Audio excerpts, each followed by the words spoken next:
Japo, welcome again to my channel. Asante sana kuingia kwa channel yangu. Hapa Japo. Hapa Japo is a channel which is a unique channel. And my channel is not because of the races and whatever. When your first time to go deeper on my channel is not because of the talk about races, and it's about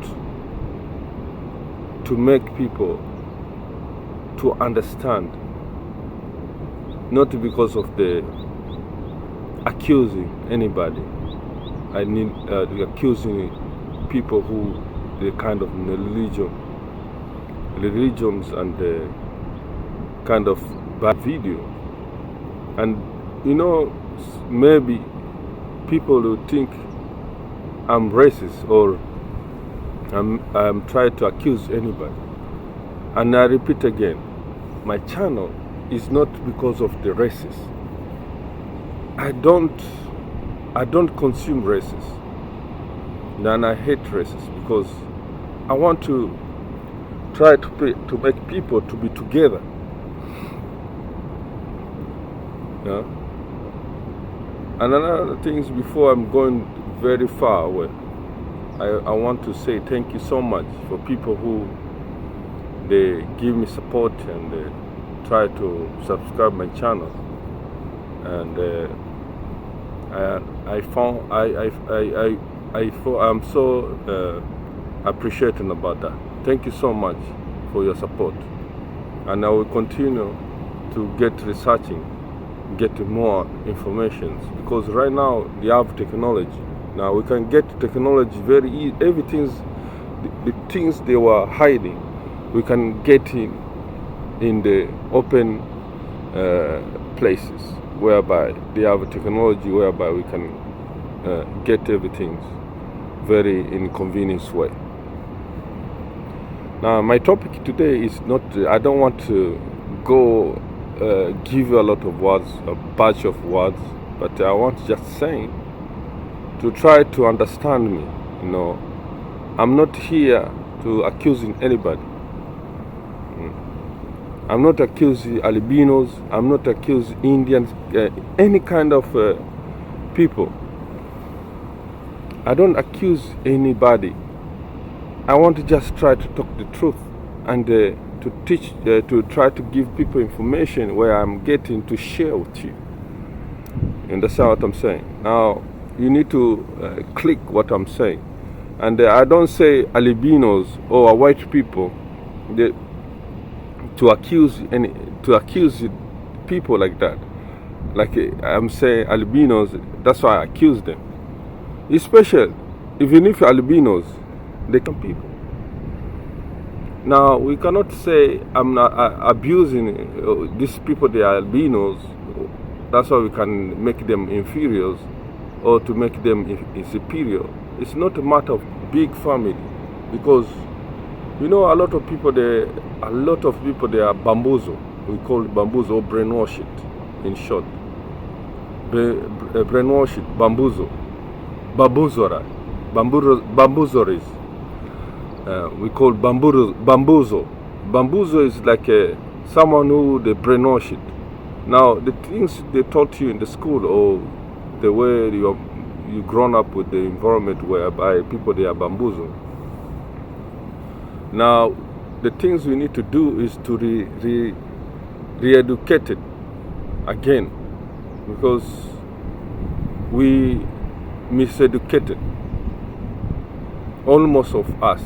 Everybody they are bamboozled. Not Caucasian, not albinos, no white people. They call white people. We call them in Kiswahili Mzungu in Africa.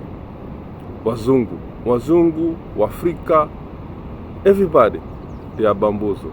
Even if my brother and sister, the way I try to, when I sit with them talking anything about that kind of things, they don't understand because they miseducated.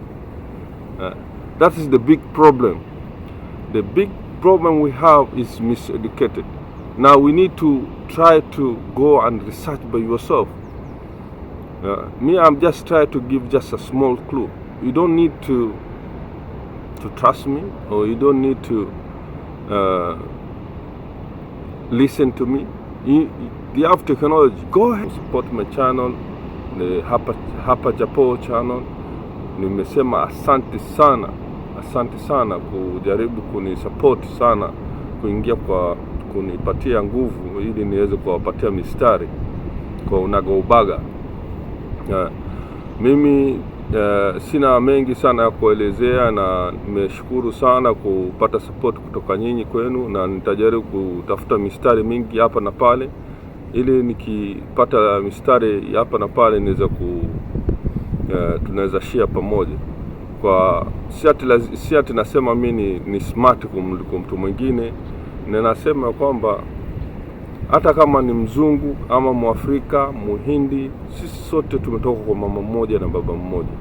Unajua, nilikuwa najaribu kuangalia ni nani wazungu walitoka sehemu gani, vitu kama hivyo, lakini sasa nikuja nikakuta ya kwamba hao wazungu walitoka sehemu zetu, walitoka kwa baba mmoja na mama mmoja, na mtu alitengeneza dunia hii ni Mwafrika.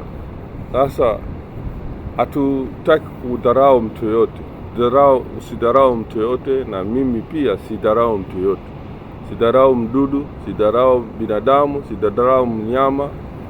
Sisi sote ni tunataka tuheshimu utu ni muhimu sana.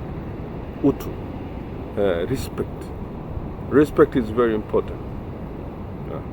Asante sana kwa kuingia kwa channel yangu hapa Japo.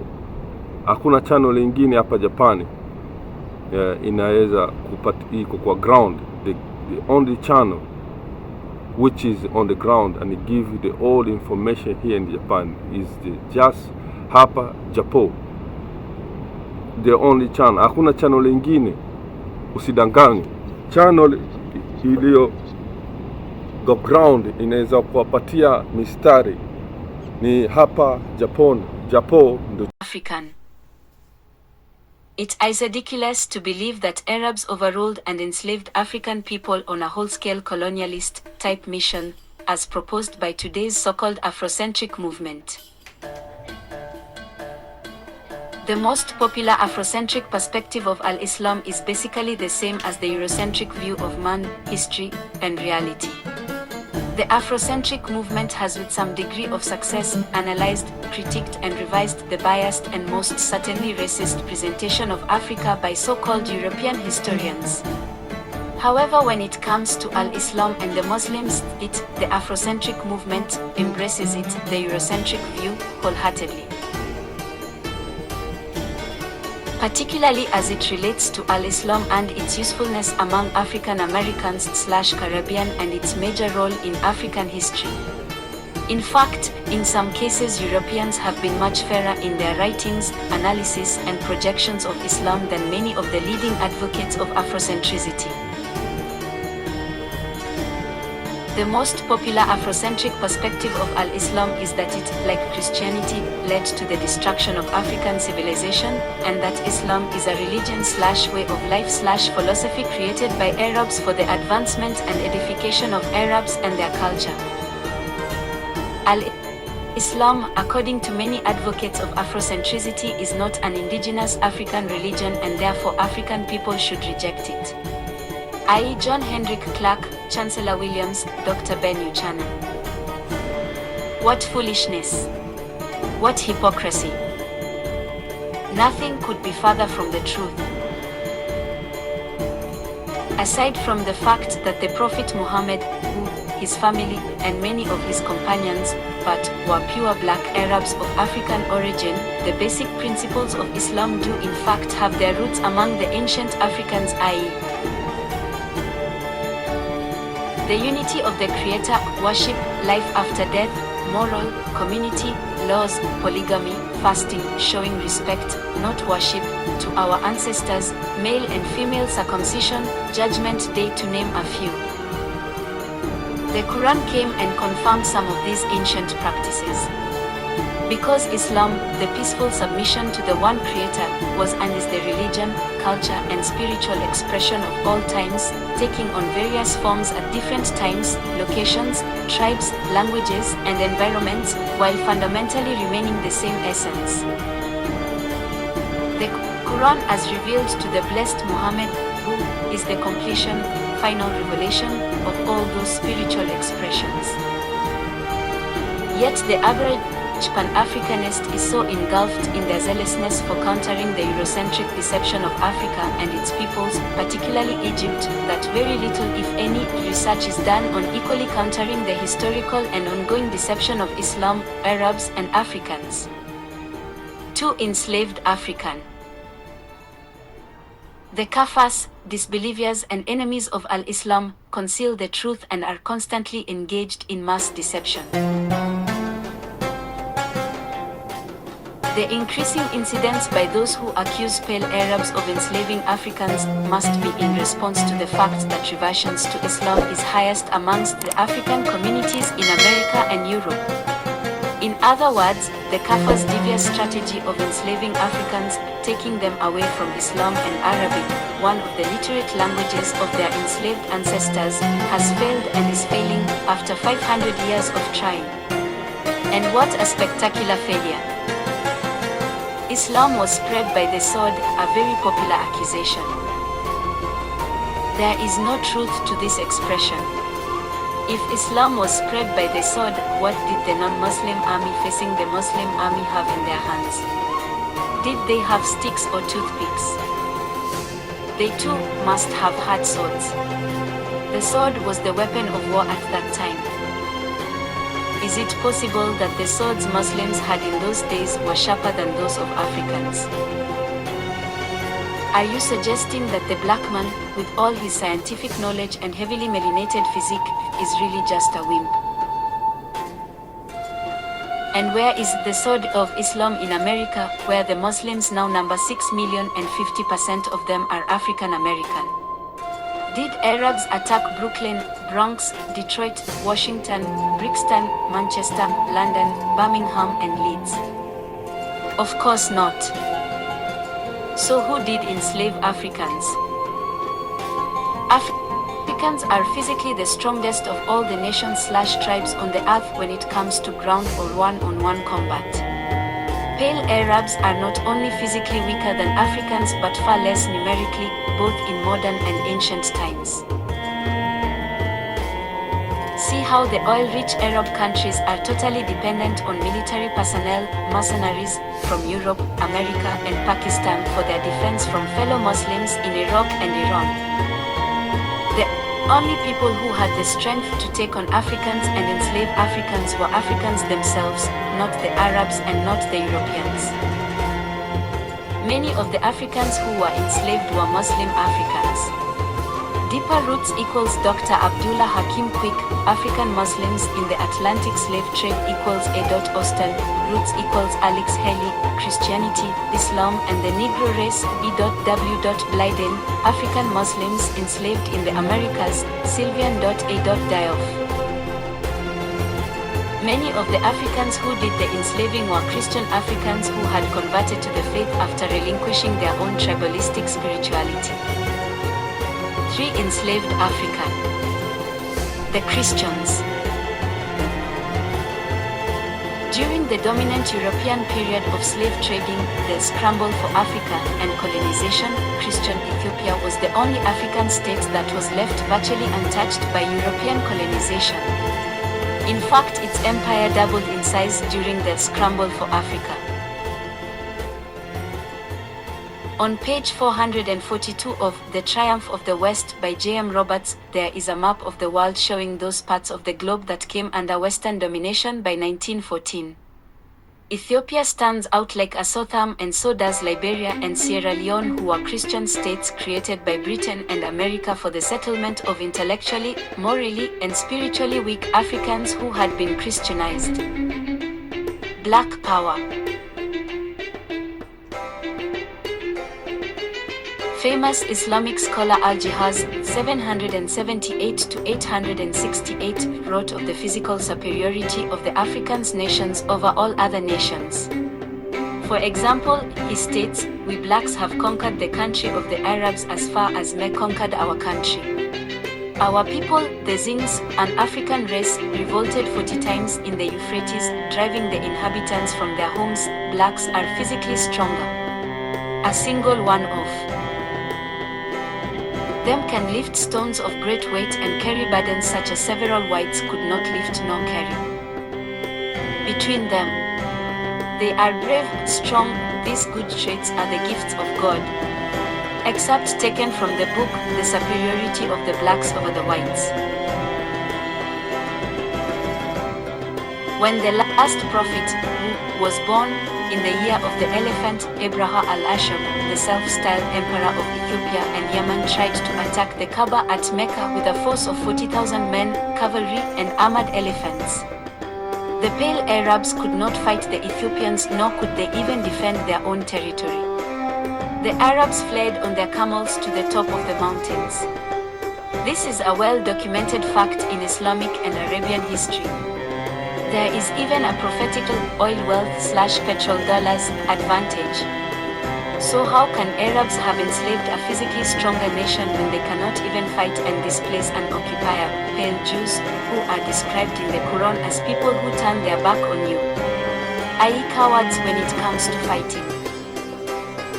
See how the Iraqis fought and surrendered in the Gulf War and compare with how the Afghans and Vietnamese fought to the death or until victory was achieved against Russia and America respectively.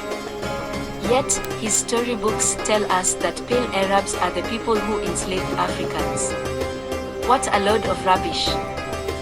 Egypt/Ethiopia. For enslaved Africa. Soon after the last prophet, who passed away, the Arabs moved out of the Arabian Peninsula and went into Egypt to free the indigenous Egyptian population from the tyrannical rule of the Romans. In 643 AC, Abdullah, the new Arab governor-general, viceroy of Egypt, decided to go into the heartland of Africa against Ethiopia with a larger and better equipped army. However, the Arabs suffered a major and massive military defeat at the hands of the Ethiopians, where the whole Arab army was wiped out. An Arab historian of the period felt compelled to admit that it was the most devastating defeat ever suffered by an Arab army.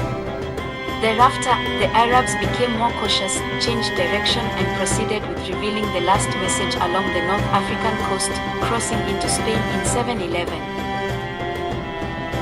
However, Ethiopia remained the only Christian state in Africa until the arrival of the European colonialists.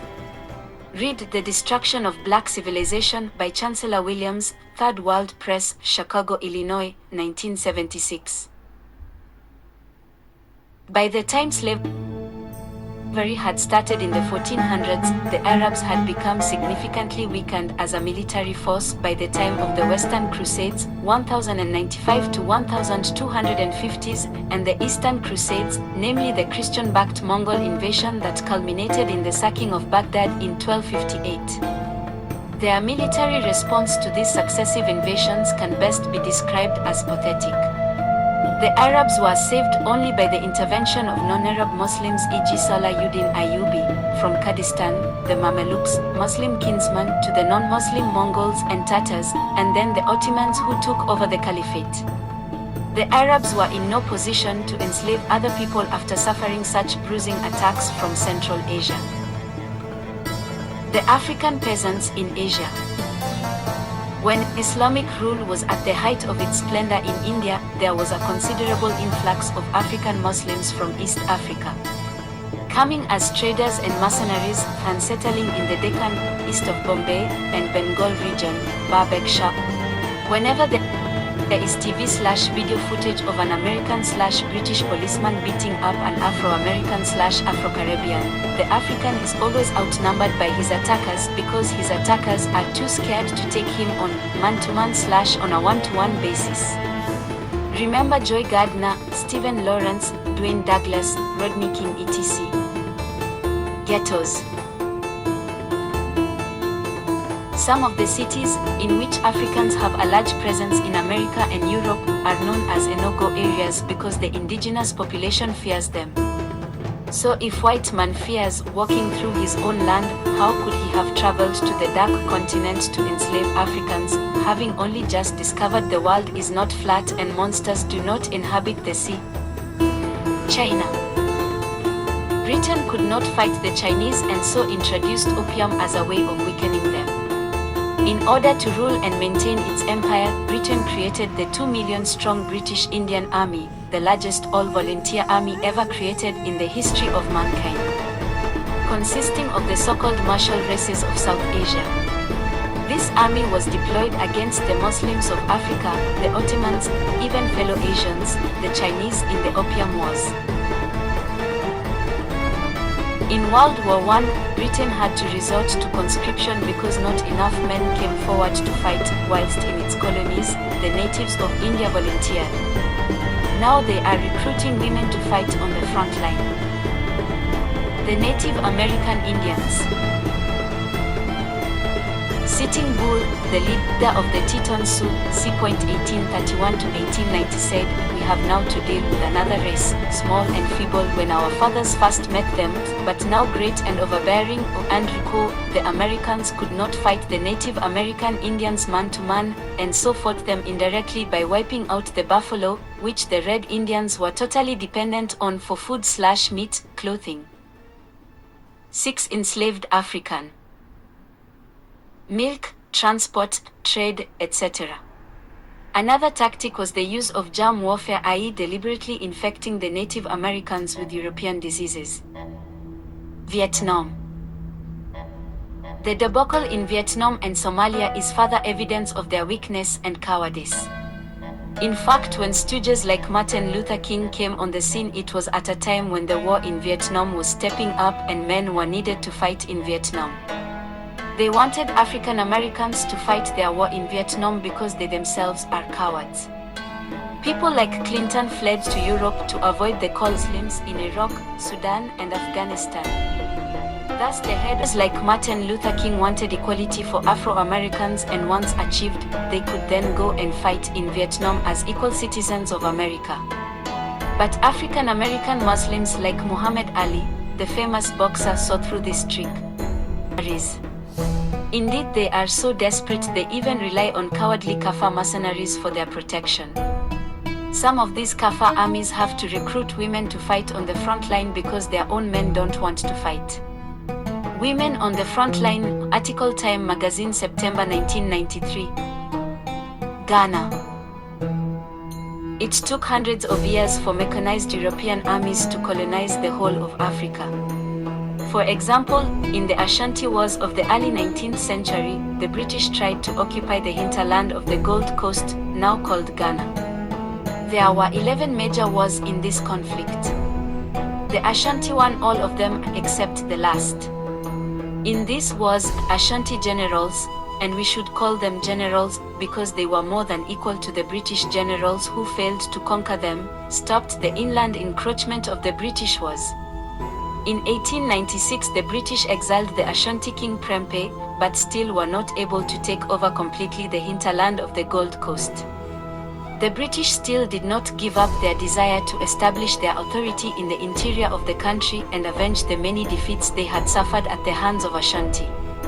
It took the British nearly a century of fighting with the Ashanti before they gained total control of the region. So if mechanized British troops had so much difficulty colonizing a coastal region, how did Arabs manage to enslave millions of Africans and sell them into slavery? Sudan.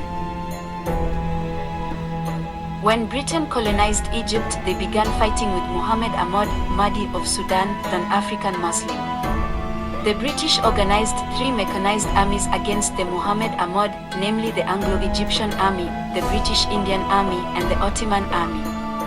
Muhammad Ahmad and his followers were only armed with swords and spears. In one encounter, Muhammad Ahmad and the African Muslims massacred all 10,000 Arabs of the Anglo-Egyptian Army.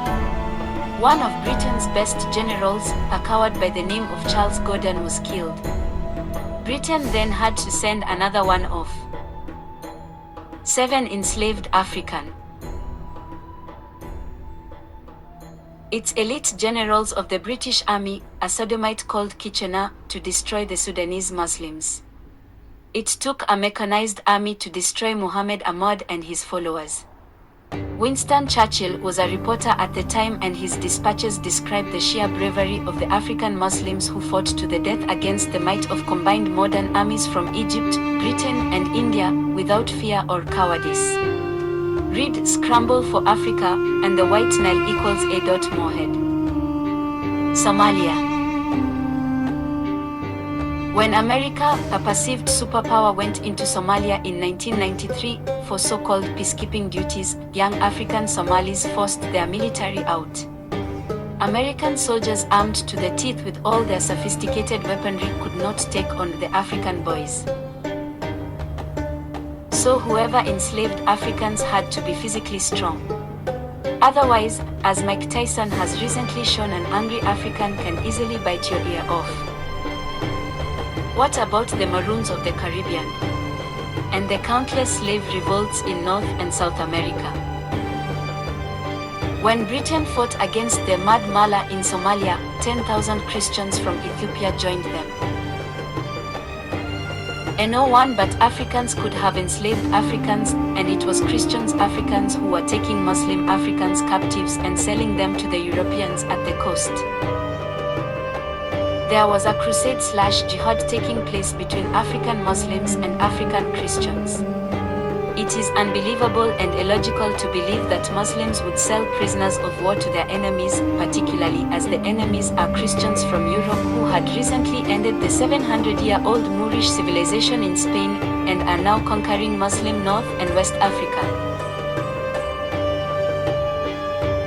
Moreover, in a jihad struggle, holy war, prisoners of war and their property are considered as lawful war booty and the property of the Amir and the Islamic State, which the Amir distributes to enhance the power of the Islamic State and reward those who have given their resources and lives in jihad. This is the sunnah, practice, of the Prophet. And if you do a little research, you will find that this was the practice of warring African tribes prior to the arrival of Europeans. Did the Prophet ever sell the war booty to his enemies, thereby weakening his power and strengthening the enemy's power? No. Prisoners of war are valuable because there is reward for converting them to Islam, as marital partners, as servants, as ransom, etc. In each case, the quantity and strength of Muslims increases. Does slavery still exist in Africa today? The Sudan. Recently there has been a lot of media speculation about alleged slavery in Sudan. 8. Enslaved African. Sudan, formerly known as Kush in ancient times, represents the African microcosm in all respects, ethnic, cultural, and even in respect to its former colonial powers.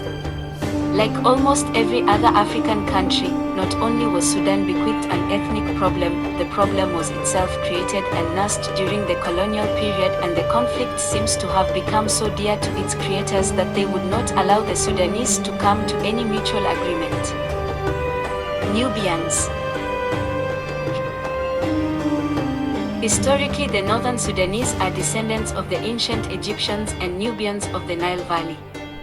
Over different periods of time, people of various ethnic origins, Greeks, Romans, Turks, and Arabs, both black and pale-skinned, has populated the Nile Valley.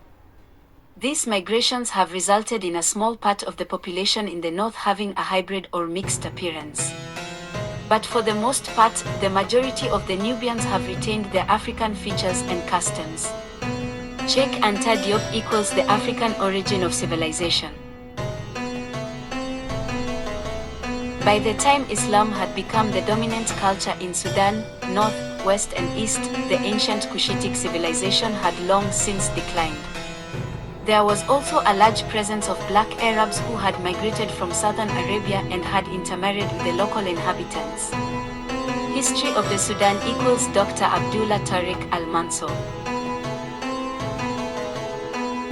The people embraced Islam, not forced on them, as usually Pan-Africanists advocate, and Arabic became the language of trade, commerce, and communication in the north. The south remained animist and distant from the changes in the north.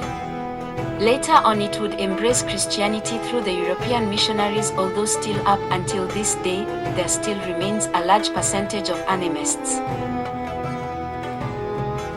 In the past, race, ethnicity, identity, and difference were limited problems, which were resolved in a civil manner. Even the wars they had with each other did not reach the heights of barbarism that we see today in Africa, i.e. Rwanda, Sierra Leone, Burundi, Ethiopia, Eritrea, and Liberia. Sudan has been facing such a problem for the past 15 years, although to their credit there has been no reports of tribal massacres or ethnic cleansing. It is guerrilla warfare, which is currently taking place there between a small band of southerners, between 2,000 to 4,000, and the government forces, which includes southern tribes who are against the southern rebel army. It is not a full-scale North versus South war as the media would have you believe. If you were to travel to the Sudanese capital Khartoum, you will see hundreds of thousands of southern tribes living, working, marrying, and generally living at ease with the Nubian, northern, tribes.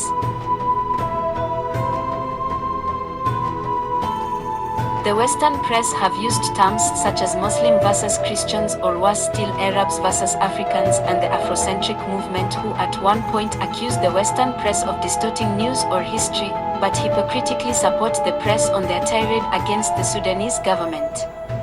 Another point to consider is that the rebels in the south have been joined by Muslims from the north, who are composed of the main opposition parties in Sudan.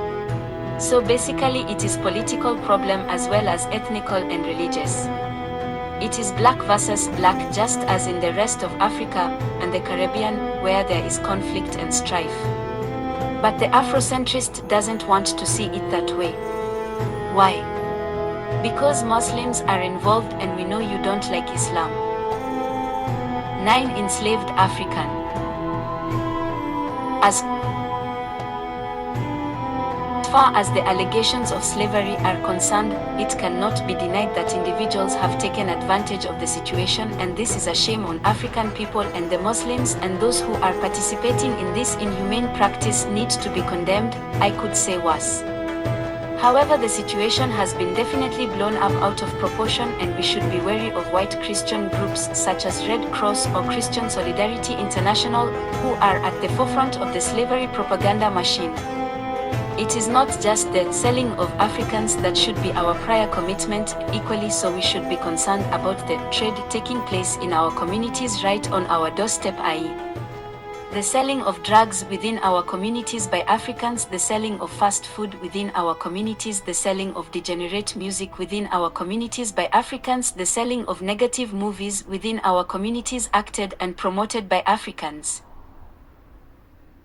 The selling of so-called designer clothing within our communities designed by whites, sold and worn by Africans. The selling of indecent clothing for our women designed and worn by Africans, African men and women selling their bodies on the streets, informants within the community who will spy on organizations and sell them to the authority, recording artists who sell their soul to the devil and then sell millions of records to African youth, the selling of dangerous cosmetics such as bleaching cream, hair palms and fake hair weaves made by whites, sold and used by Africans, the selling of silly tabloid newspapers such as The Voiceless Voice, The Few New Nation and The Joke Journal, which continue to give African people useless and trivial information, the selling of our children from 9 to 5 p.m. to daycare, nurseries and poorly run ethnic majority populated schools, the selling of guns within our communities made by whites, sold to blacks who in turn sell to and kill other blacks, the selling of glossy Negro magazines, which are full of black wannabes, ebony, essence, black beauty. The selling of poorly written Afrocentric history books which contain contradictory information, a lack of sufficient evidence, poor sentence and grammar construction, and last but not least are confusing as 10. Enslaved African. To which direction they are going? This does not include eminent scholars, the likes of Dr. Ivan Van Satima, William Preston, J. Rogers, John Hendrik Clark, Runuko Rashidi, W. E.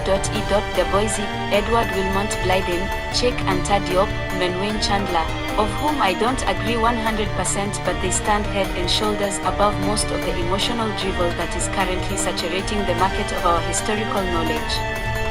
This was partly addressed in a book entitled The Science of Melanin, Dispelling the MYTHS equals T. Owens.